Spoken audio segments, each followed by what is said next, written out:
the certification, sinasabi mo, hindi na misappropriate yung confidential funds, di po ba? Kasi lahat po yung... Yes or no po? Yes or no? Sinasabi niyo certification, hindi na misappropriate ng Office of the Vice President yung confidential funds. Opo. Okay? And since you are the SDO, alam mo lahat ng records sa mga disbursement.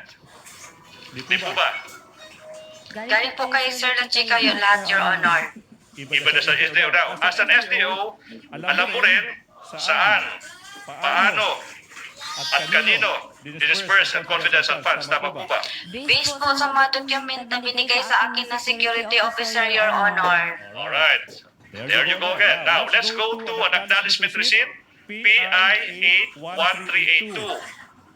1P181382. Sinasabi dyan ng isang Antonio Pagong. Receive 100,000 pesos for the payment of purchase of information. Antonio Pagong. Ito yung tanong now. Do you have personal knowledge? Sa Tagalog, nakita mo ba si Colonel Lachika na nagbigay ng 100,000 pesos in confidential funds sa isang Antonio Pagong? Yes or no? Nakita mo ba si Colonel Lachika nagbigay ng pera iyan 100,000 pesos to Antonio Pagong? Nakita mo ba siya o hindi? Hindi ko siya nakita, Your Honor, kasi wala po ako doon sa ground. Siya po ang nag-implement, Your Honor. Let's go to P181620. Timon Andrew Pusa. Timon Andrew Pusa. Nakatanggap ng 100,000 pesos rental of transport vehicle. Same sagot ba? Hindi nyo nakita si Colonel Lachika nagbigay ng pera, hindi po 100,000 pesos sa isang Timon Andrew Pusa. Hindi po ba? Hindi ko po, kasi wala ako doon, Your Honor. I-disperse ko lang sa kanya ang pera. Siya po ang nag-implement. Crystal clear. Let's go to PI 81069. PI 81069. This time, isang Don Piang. Don Piang received 250,000 pesos for the payment of rental transports. Hindi nyo rin nakita si Lachika na nagbigay ng 250,000 pesos sa isang Don Piang. Kasi wala ka doon. Di po ba? Opo, Your Honor. Yes. Let's go to P182229. Kung may andilim, not to be outdone, meron din Shane Ngit-Ngit.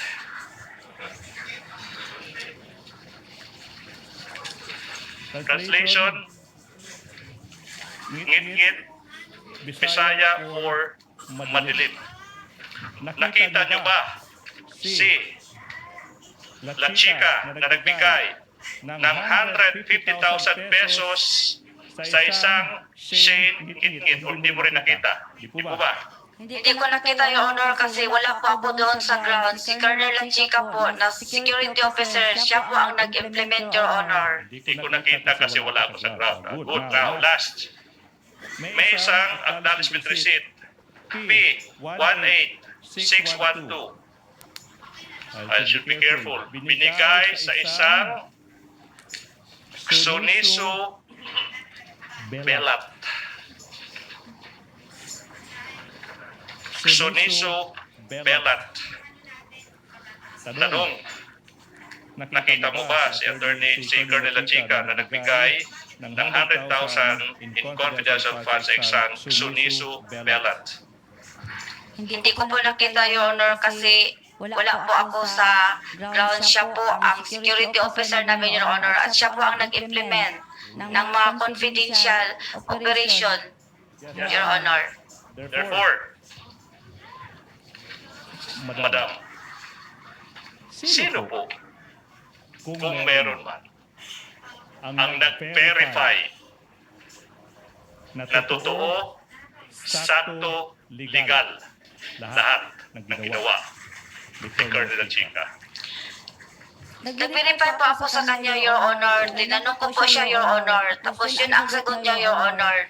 Ma'am Gina, yung mga dokumento na binigay po sa'yo, yan po ang mga resibo na magpapatunay, Your Honor, na nagamit po ang pera ng confidential fund at saka Ma'am Gina, wala po kayo. Those are sensitive matters, sensitive operation po, Ma'am Gina. Confidential po yun. Okay, let me continue. So therefore, Madam Witness, in verifying kung tama yung sinasabi ni Colonel La Chica, sa pag-verify na yan, sa dinami-dami ng tao sa buong mundo, yung tinanong mo pa rin to verify is the same person, Colonel La Chica. Tama po ba? Hindi mo rin nalibog na ka. Opo. I will not, I will move on. Taas mong good ang. I will move on, Your Honor. Now, sinabi mo, you all rely on Colonel La Chica. Hindi mo alam kung hindi mo nakita na binigay ni Colonel La Chica yung pera sa mga recipients. Tama po ba? Wala rin official receipts. Hindi po ba? Opo. So aside sa sinasabi ni Colonel La Chica sa iyo, hindi mo mapapatunayan. Ma'am, careful. I'm being careful with this question because this is really important.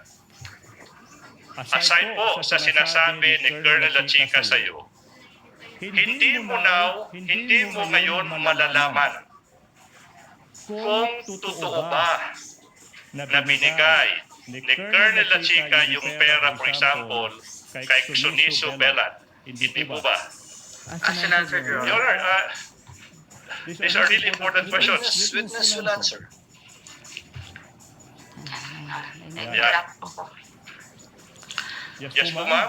Ulitin, na-interrupt po ako, Your Honor. Sorry. I will. Sinabi mo, hindi mo nakita si Colonel La Chica na nagbigay ng pera sa mga recipients. Okay? Sinabi mo rin na yung pag-verify mo is true. Colonel La Chica himself. Ito yung tanong now. Aside sa sinabi ni Colonel La Chica sa iyo, hindi mo mabe-verify, hindi mo malalaman kung totoo ba binigay ni Colonel La Chica yung pera sa sinasabi niyang recipients. Di po ba? Nag-verify po ako kay Colonel La Chica, Your Honor. Nag-rely po ako sa kanya, Your Honor. Kasi siya po ang nag-implement ng mga confidential activities, Your Honor. Manifestation, another can't answer to a separate question. I will move on, Your Honor. Therefore, Strike, Your Honor, impertinent. that's a manifestation that's allowed, Your Honor. Impertinent, Your Honor. Let it stay in the record, Counsel. Okay, now, so madam, hindi mo rin malalaman na binigay pala ni Colonel La Chica yung confidential funds sa mga kaibigan at kaalyado ng Vice President. Di po ba? Hindi mo rin malalaman yan. Di po ba? Yes or no? Nag-rely ka lang kay Colonel La Chica. Nag-rely po ako kay Colonel La Chica at saka sa mga dokumento po, Your Honor, na binigay niya sa akin. Nagaling po. Okay, next question.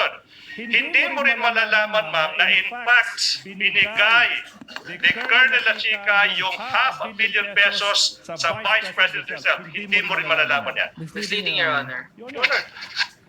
No basis, Counsel. No basis, Counsel. Kindly reform. Okay.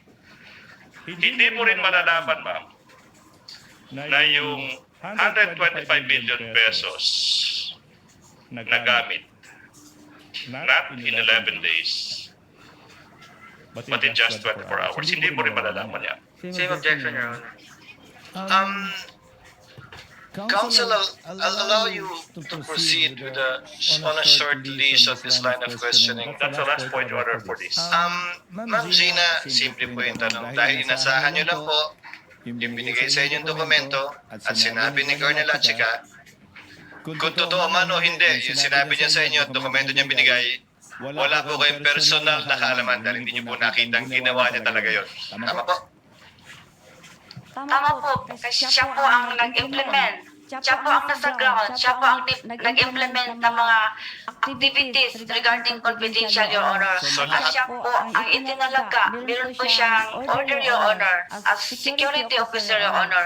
Siya po ang may access, Your Honor, when it comes to security, Your Honor. Siya ang nag-training, siya ang expert, Your Honor. Ako, nag-disperse na ako sa iya, Your Honor. So, kung totoo man nga po o hindi, kung tama man o mali, inasahan nyo lamang yung mga binigay sa inyong dokumento ni Colonel Lachica dahil siya yung authorized, siya yung sinabihan na huwag gawin yan, at siya yung sa mga taong yun yung pera o ginastos talaga para sa supplies. Wala po. Hindi po kayo pumanap. Wala, Your Honor, wala po dito. Okay. Last stretch of my questions, Madam Witness. Last stretch. 6.2.3.1 of the joint circular. Repeat, 6.2.3.1. Sinasabi ng joint circular na ikaw ay required to submit a liquidation report. Tama po ba? Opo, Your Honor. In fact, nag-submit ka ng liquidation report dated January 10, 2023. Okay, for the Office of the Vice President sa paggamit ng confidential funds. Hindi po ba? Opo, Your Honor. Excuse me, Your Honor. Pwede ba nga yung kopya? Yes, ma'am. We will do that.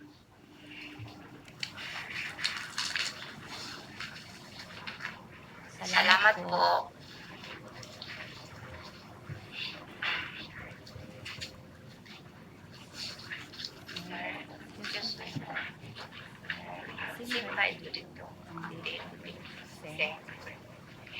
Okay po, Your Honor.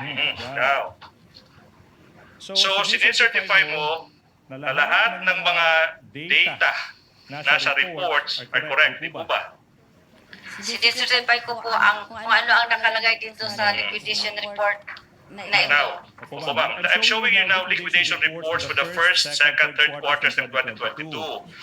May same certification, di po ba? Sa naging liquidation report nyo sa 2022, ano yung mga nakasaad dyan, di po ba?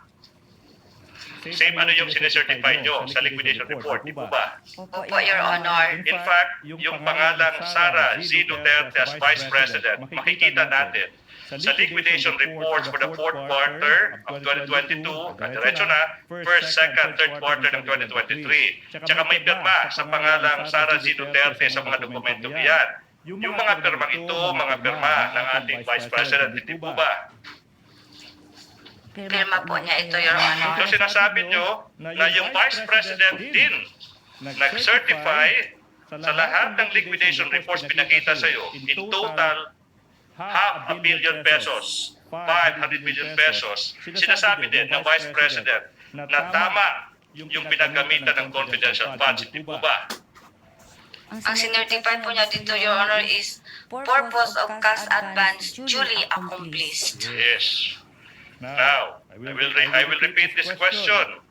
So kung nakapag-certify kayo na duly accomplished yung purposes ng cash advance, yung certification, base lang yan sa ano yung sinabi ni Colonel Lachica sa inyo, hindi po ba? Base po ito sa mga documents po na binigay sa akin ni Security Officer Colonel Lachica, Your Honor. Okay, so now, hindi mo sinasabi yun yung sinabi ni Colonel Lachica, but this time, sinasabi mo, this time around, base naman sa mga dokumentong binigay sa iyo ni Colonel Lachica, hindi po ba? Asked and answered, Your Honor. I'll allow the witness to answer. I'm sorry, counsel. Hindi po ba? Hindi po ba? Ano po yun? Okay, ito na lang, ito na lang. Sorry. Nakapag-certify ka, this time defense, I'm asking about the liquidation report, ha? Nakapag-certify ka sa liquidation report na tama yung pinagkamitan, kahit hindi mo nakita personal paano ginamit ni Colonel La Chica yung pera, hindi po ba? Misleading, Your Honor. The liquidation report contains a different statement, Your Honor. It box a certified correctness of the above data, Your Honor. So the factual premise of the question is incorrect, Your Honor. Nasa liquidation report yun.